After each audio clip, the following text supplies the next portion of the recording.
Boa noite, bem-vindos a mais um Filosofia para Todos, programa aqui transmitido ao vivo da Rádio Vibe Mundial, sempre às sextas-feiras às 18h30, aqui na FM 95,7 e também no nosso canal no YouTube do Conhecimentos da Humanidade. Então seja muito bem-vindo, muito bem-vinda a mais um programa onde a gente vai filosofar. Aqui a ideia é a gente trazer conceitos, ideias, coisas que a gente discute no nosso dia a dia para podermos filosofar e refletir um pouco sobre isso. Para a gente começar a falar do assunto de hoje, eu quero abrir um pouco para vocês algumas coisas que eu gosto de estudar e isso forma um pouco de como eu leio o mundo. Isso também vai ter a ver com o assunto de hoje. Muitos de vocês que acompanham o programa na rádio, o canal, já devem saber disso, mas talvez você seja novo, está ouvindo o programa pela primeira vez. Eu gosto muito de estudar filosofias e tem um tipo de filosofia muito específico, que eu nem sei se eu posso chamar de filosofia, mas se a filosofia é um amor pelo conhecimento, então eu posso dizer que no meu caso isso é filosofia para mim. Tem um tipo de filosofia que é a magia. E é o tipo de assunto que eu gosto muito de estudar, eu mexo com isso há muito tempo, estudo isso há muito tempo, pratico isso há muito tempo. E eu quero hoje começar falando dela porque essa ideia pode embasar o que eu quero trazer de reflexão hoje. A magia, então, para mim, ela vai além daquela coisa de fantasia que a gente vê em filmes, em séries. A magia é o que forma o pensamento do ser humano quando ele tenta entender a natureza que o cerca. Antes da gente falar em ciência, antes da gente falar em religião, antes da gente falar em filosofia, a magia, ou pelo menos a construção do pensamento mágico, era muito presente na humanidade. A gente tem alguns primos aí da humanidade, né, primos dos Homo sapiens, que eram espécies ali também de hominídeos que também tinham pensamentos mágicos. A gente recentemente descobriu uma espécie, né, ali em cavernas da África do Sul, que já faziam enterros. Então tinham funerais, escondiam os corpos em lugares profundos dessa caverna. Essa caverna chama Estrela Ascendente, fica na África do Sul. E eles descobriram que essa espécie, que não é o Homo sapiens, já tinha esse tipo de pensamento de proteger os mortos. Ou seja, já tinha uma sacralidade em proteger o corpo. E a gente então vai vendo que a magia é algo que acompanhou não só o Homo sapiens, mas acompanhou todos os nossos primos aí de parentesco da nossa espécie. A magia então foi uma tentativa de construir um mundo, né? Uma tentativa de entender os símbolos que a natureza apresentava para nós e qual era a forma que a gente ia, de alguma forma, nomear aquilo ou trazer aquilo para algo que fosse mais compreensível e que pudesse ser comunicado. Tem um livro que talvez vocês já devam ter ouvido falar, que é o Sapiens, do Harari, e que ali ele faz uma proposição, né? Ele mesmo fala que o que ele está propondo ali não é algo comprovado, mas dentro das possíveis linhas de estudos que existem, essa pode ser uma hipótese, que é a ideia de que nós, Homo sapiens, acabamos prevalecendo sobre as outras espécies porque a nossa capacidade de nos comunicar, de elaborar a linguagem, era superior à das outras espécies. Ele traz um exemplo muito interessante de, por exemplo, imagina duas espécies como os australopitecos ou os neandertais, vamos lá, os neandertais e nós, Homo sapiens. Os neandertais, quando eles iam caçar, como eles tinham uma linguagem muito reduzida, eles chegavam para o grupo e falavam assim, bisão. E o grupo sabia que ia lá caçar um bisão. O Homo sapien, ele conseguia dizer, olha, são 10 bisões, se a gente for por tal lugar, você por aqui, você por ali, a gente consegue. Então não só a capacidade de planejamento, mas a capacidade de ter uma linguagem mais estruturada fazia com que eles conseguissem ter um aproveitamento melhor de tudo que eles tiravam da natureza. Não só da caça, mas também nas relações entre eles. A gente sabe hoje que existem resquícios de DNA de Neandertal em populações humanas atuais, porque os nossos antepassados de alguma forma também se miscigenaram. Mas os Homo sapiens acabaram sobrevivendo, acabaram se tornando a espécie dominante, né, da raça humana, vamos dizer assim, no planeta. E segundo essa teoria, que eu gosto muito, a linguagem pode ter sido o que provocou isso. E aí é sobre isso que eu quero falar hoje, gente. Eu quero falar sobre a nossa capacidade de elaborar a nossa linguagem. Eu sou por formação publicitário, me especializei em semiótica, depois fui fazer outras especializações, né, como ciências da religião, mas essa parte de estudar a parte da linguagem, de como a comunicação acontece, sempre foi algo presente na minha vida, não só no sentido do estudo, mas também no sentido de analisar os símbolos. Eu gosto muito da linguagem simbólica, né? Na semiótica a gente chama de ícones, o que normalmente a gente convencionou chamar de símbolos. Símbolo é uma subclasse dos ícones, vamos dizer assim. Mas vamos chamar de símbolo para todo mundo entender. Eu gosto muito de trabalhar com a questão simbólica, porque quando a gente entende um símbolo, ou quando a gente usa um símbolo para simbolizar algo, para representar algo de uma forma análoga ou até metafórica, a gente está usando uma espécie de linguagem para comunicar um conceito. Isso faz com que a nossa elaboração da nossa comunicação ela seja complexa. Nós temos palavras que têm dezenas de sinônimos e que esses sinônimos eles ajudam a construir um bom texto, ajudam a construir uma boa linguagem, uma boa comunicação, né? A gente, quando está aprendendo a escrever, nosso professor de redação fala assim, você usou a mesma palavra 3 vezes no mesmo parágrafo, coloque sinônimos. E aí você coloca os sinônimos ali para que aquilo fique mais fluido. Então a gente se preocupa muito com a elaboração da linguagem e isso tem alguns motivos. O primeiro porque nós somos seres relativamente sociais. Nós temos uma necessidade quase que intrínseca do ser humano de nos sociabilizarmos, porque nós precisamos de alguma forma expandir o nosso universo. Quando a gente se forma, quando formamos o nosso ego, quando nós formamos quem nós somos, a gente acaba formando muito isso por um núcleo familiar, um núcleo de amizades. E a gente vai, através da percepção ali dos nossos arredores, a gente vai construindo as nossas linguagens, construindo como a gente se comunica e construindo também o que a gente deseja e como a gente deseja aquilo. A gente pode pegar a teoria do Freud de pulsões e entender que a gente tem impulsos que são crus dentro da gente. Algo que vem, um desejo que vem que a gente não sabe nem direito o que é, aquilo está vindo.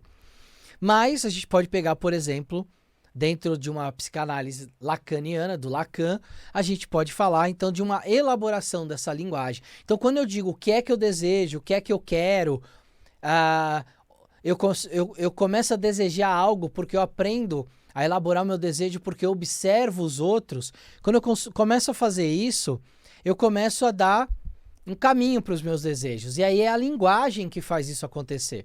E essa mesma linguagem que faz com que eu elabore os meus desejos, eu consiga identificar os meus desejos, nomear os meus desejos, é a mesma linguagem que vai começar a criar os nossos limites de ego.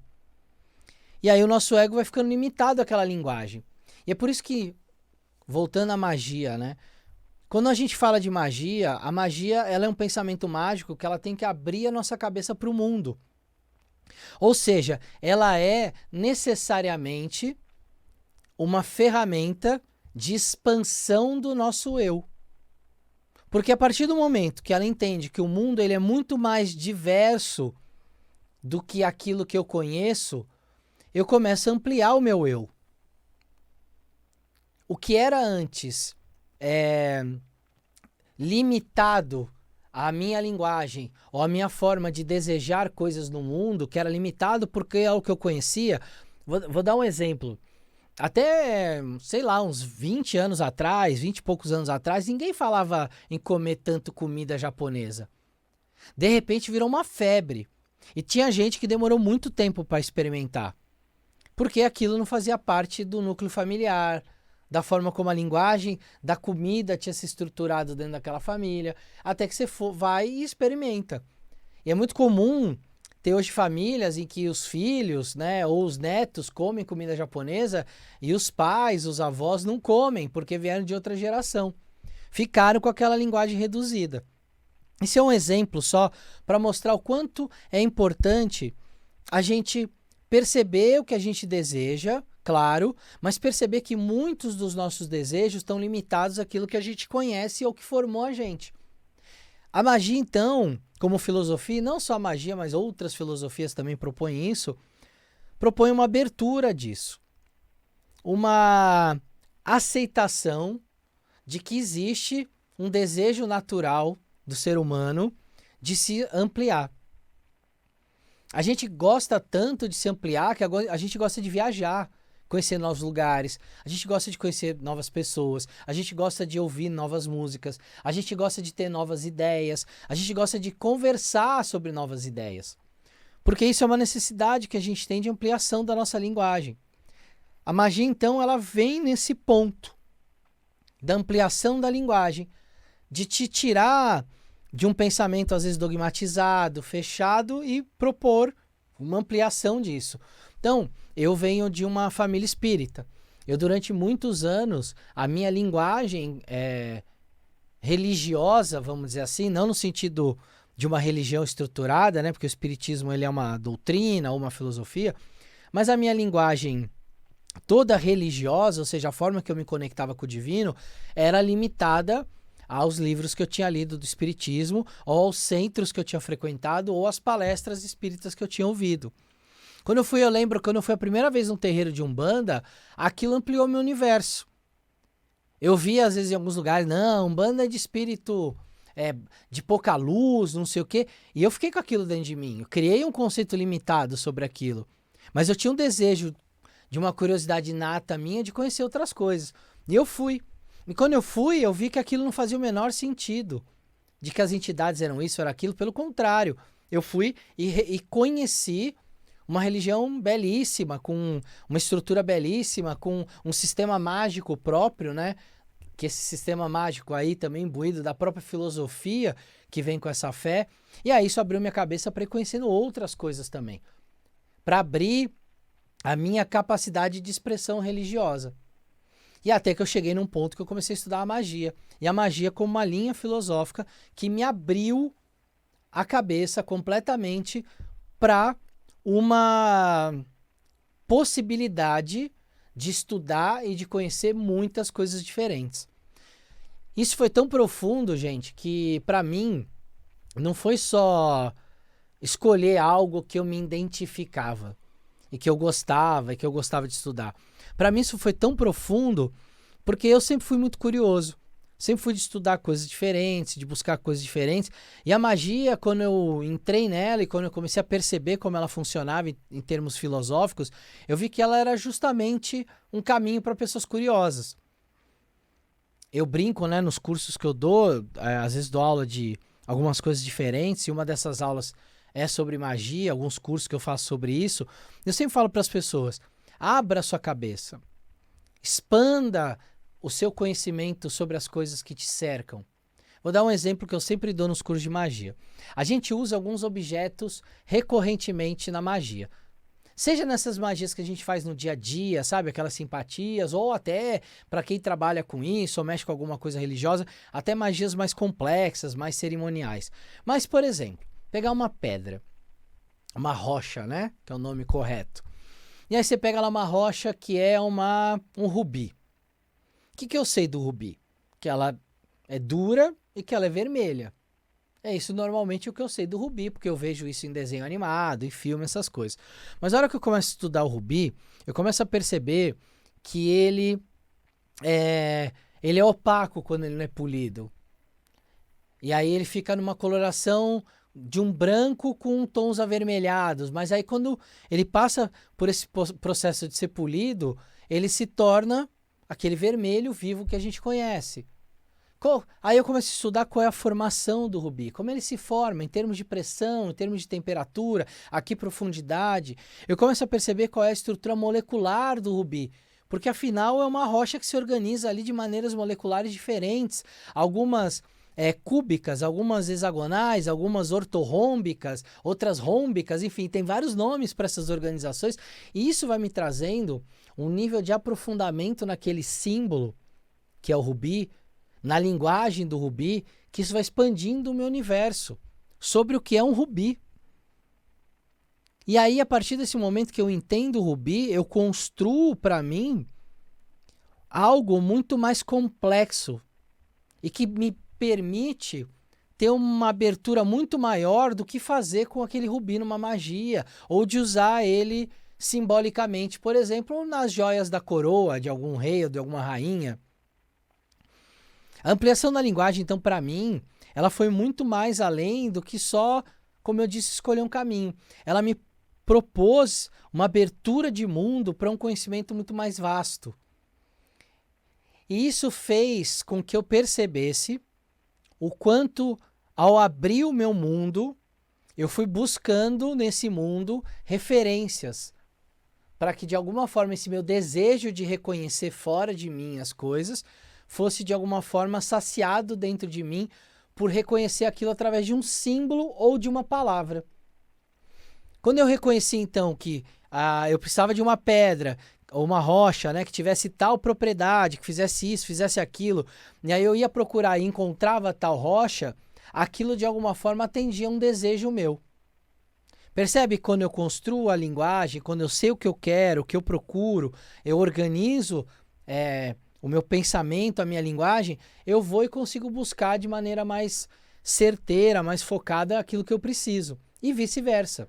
Né? Eu posso ir buscar aquilo e depois ampliar o meu universo com relação àquilo. Mas qual é o ponto que eu quero chegar? De que, ampliando essa capacidade, você começa também não só a ampliar ela nos seus objetos e ferramentas mágicas, mas também você começa a ampliar com relação a quem você é. Porque se até então a sua linguagem de formação de quem você é, lembra, a nossa linguagem ela vai limitar a gente para a gente ler o mundo. Como nós estamos inseridos no mundo, a nossa linguagem também vai limitar aquilo pelo qual a gente consegue se perceber. Eu só consigo perceber coisas minhas que eu consigo nomear. Aquilo que eu não consigo nomear, talvez vire uma angústia dentro de mim. Mas eu nomeando, eu consigo me reconhecer. Quando eu vejo alguém sentindo raiva, eu nomeio a raiva dentro de mim. Quando eu vejo alguém sentindo amor, eu nomeio o amor dentro de mim. E aí a gente pode ir além disso. A gente pode começar a pensar em uma sociedade, por exemplo, em que a gente criou palavras, criou termos, criou condições de que pessoas se reconheciam e também pudessem fazer parte de um universo mais ampliado. Vou pegar um exemplo. A gente está agora em junho, é o mês do orgulho LGBTQI APN+. Espero que daqui a um ano essa sigla não tenha aumentado mais ainda, que tá ficando difícil de decorar tanta letra. Mas LGBTQI APN+, é um mês do orgulho. E aí essa sigla começou como GLS. Gays, lésbicas e simpatizantes. Só que aí tinham pessoas que olhavam aquilo e falavam assim, mas eu não sou nem gay, nem lésbica.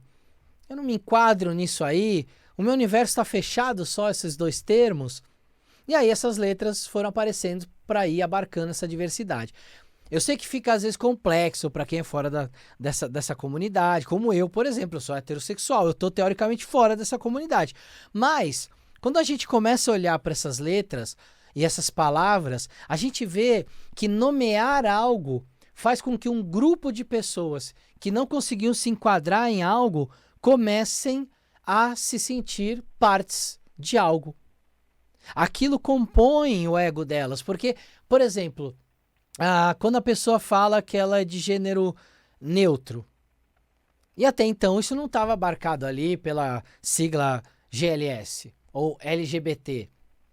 A pessoa, então, ela fala, ok, minha sexualidade, o que é minha sexualidade? Mas na hora que você coloca um nome, você cria um conceito, a pessoa olha e fala, eu sou isso, é assim que eu me sinto. Essa pessoa é como se ela voltasse para o universo dela. Ela volta a sentir um senso de pertencimento ao próprio eu dela, porque agora ela encontrou um lugar no mundo onde o desejo do eu dela pode ser expresso. Então, olha só como a magia, ela já ensina para nós o quanto a diversidade ou a diversificação ela é importante. E aí a gente vê isso, por exemplo, nesse exemplo que eu trouxe de uma comunidade onde as pessoas estão tentando se entenderem enquanto sexualidade e se colocarem ali num tipo de reconhecimento. Eu ainda acho que com o tempo os seres humanos vão descobrir que a sexualidade não pode ser colocada numa caixinha. Porque cada ser humano vai ter a sua expressão sexual que é individual e é diferente do outro. Em geral, a gente busca o que é comum, né? Ah, se eu sinto atração pelo outro sexo, eu sou heterossexual. Se eu sinto atração pelo mesmo sexo, sou homossexual. A gente busca essa tentativa de colocar todo mundo num lugar comum para facilitar o entendimento de uma pessoa com a outra e também da outra de se entender dentro daquele conceito. Mas talvez em algum momento a gente perceba que a sexualidade humana é muito única, que cada indivíduo vai ter a sua sexualidade, talvez a gente nem vá mais dar nome para isso, a gente só vai chamar de sexualidade.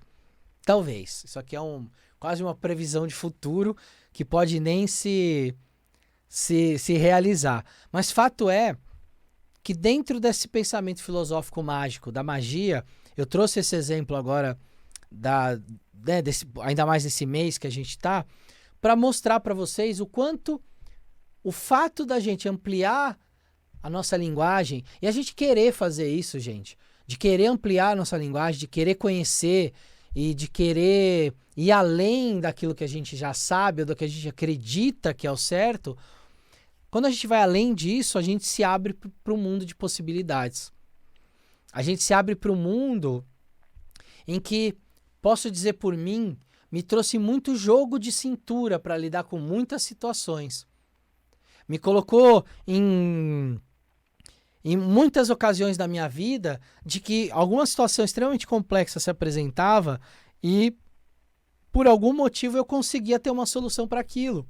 Não porque eu era mais inteligente que as outras pessoas, não. Mas porque eu sempre me abria a possibilidades. E aquilo me deu uma espécie de jogo de cintura. Eu trabalhei alguns anos em produtora e gravadora, trabalhando com artista, com show. E um trabalho de produção de show, isso foi muitos anos atrás. Mas um trabalho desse era um trabalho que fazia com que eu precisasse o tempo todo ter jogo de cintura. E não só jogo de cintura para resolver problemas práticos, mas às vezes jogo de cintura para lidar com pessoas. Porque às vezes o músico queria fazer alguma coisa, o dono da casa de show queria fazer outra, o público queria outra, o empresário do músico queria outra. E aí como é que você consegue lidar com tudo isso? Consegue porque você abre a tua cabeça para as diferenças. Você começa a perceber as diferenças. E aí você começa a nomear essas diferenças de alguma forma. E a hora que você começa a tentar trazer isso para o entendimento, você consegue lidar com isso melhor.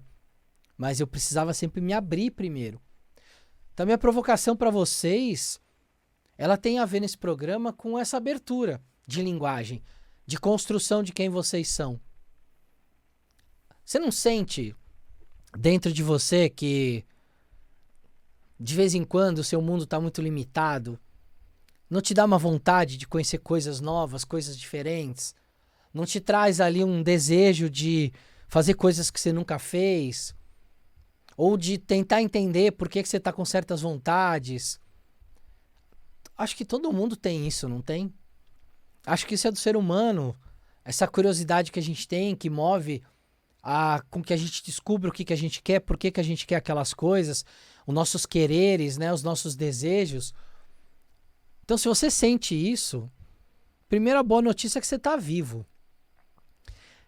E a segunda boa notícia é que se você sente isso faz parte de uma necessidade de ampliar quem você é. Então, ouve isso. Por mais que isso traga alguns tombos, alguns machucados, talvez algumas angústias, procure ampliar quem você é. A gente vai ficando por aqui, então, com o nosso programa. Espero que vocês tenham gostado.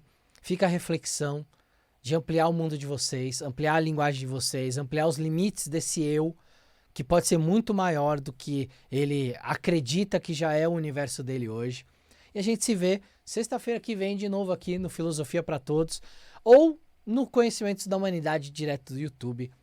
Um beijo no coração de vocês e esfirras e corações que expandam para o universo.